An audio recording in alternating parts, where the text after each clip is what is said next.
ما لب دریا هستیم با ددیم. من برای اولین بار دارم از فیلم دوربین با صدا فیلم برداری میکنم. مامانمون دور دورا یه جایی هستن.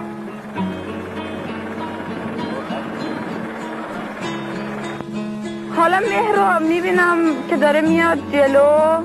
مهر دست میده. دریا کنار هست شمال ایران.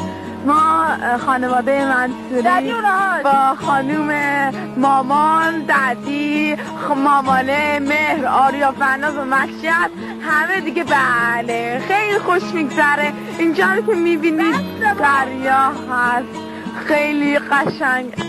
اینجا آریای منصوری شنای عالیش نگاه کنید. به به آیا رابیا ندون خیلی عالی است. نگاه کنید سرد بوده نسبتاً. آریا فقط رفته استخ. منم با ماهی ولی حوصله‌اش ندارم. دریا دریا عشق ما دریا بام بام.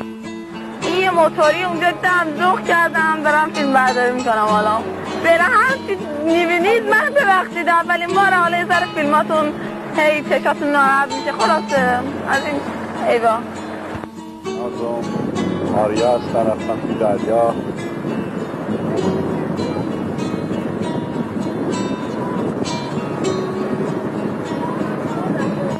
روشونش گرفته دارم بازی میکنم.